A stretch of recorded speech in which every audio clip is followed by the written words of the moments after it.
Hey everyone, welcome to Kirti prosper classes. So guys, हमारा आज का वीडियो है आर्टीरियल ब्लड गैस एनालिसिस के ऊपर एंड इसमें हम डिस्कस करेंगे कि एसिडोसिस और अल्कालोसिस कब कब होता है, किन कंडीशंस में होता है एंड आप कैसे इजीली उसको फाइंड आउट कर सकते हो या डायग्नोस कर सकते हो। ठीक है, तो चलिए स्टार्ट करते हैं वीडियो को।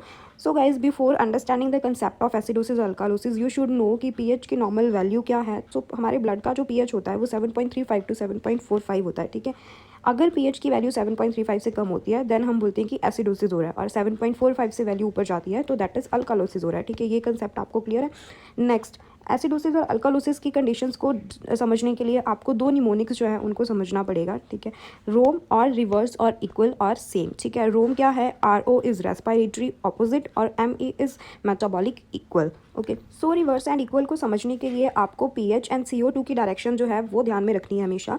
लाइक अगर CO2 एंड पीएच की डायरेक्शन ऑपोजिट कर जा रही है, ठीक है, एक इंक्रीज हो रहा है एंड दूसरा डिक्रीज हो रहा है, तो वो रेस्पिरेटरी की कंडीशन होगी। ठीक है, and at the same time अगर दोनों की डायरेक्शन इक्वल जा रही है, इधर दोनों इंक्रीज हो रहे हैं या दोनों डिक्रीज हो रहे हैं, उस कंडीशन में हम बोलेंगे कि पेशेंट को मेटाबॉलिक इधर एसिडोसिस हो रहा है या फिर अल्कालोसिस हो रहा है। ठीक है, तो ये तो था हमारा बेसिक कंसेप्ट जिसमें आपको डायरेक्शन का ध्यान रखना है। नेक्स्ट चलिए मैं आपको इसको एक एग्जाम्पल के साथ समझाती हूँ। सो देखो, हमारे फर्स्ट केस में पीएच की वैल्यू जो है वो डिक्रीज हो रही है। ठीक है, एंड CO2 की वैल्यू जो है वो भी डिक्रीज हो रही है। ठीक है, दैट मीन्स दोनों सेम डायरेक्शन में वर्क करे, दैट मतलब कि ये मेटाबॉलिक से रिलेटेड होगा एंड क्योंकि डिक्रीज हो रही है तो ये एसिडोसिस होगा, तो उसे बोला जाता है metabolic acidosis.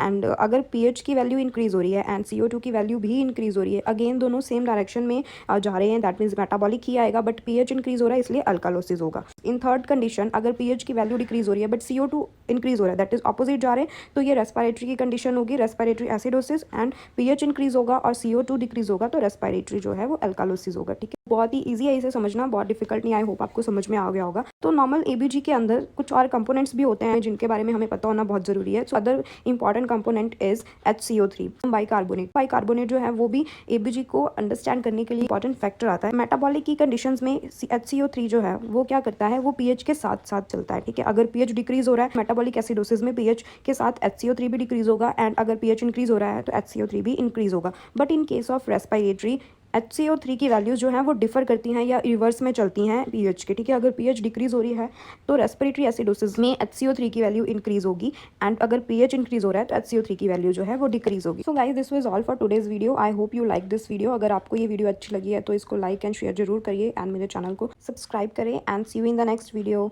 Thank you so much, bye.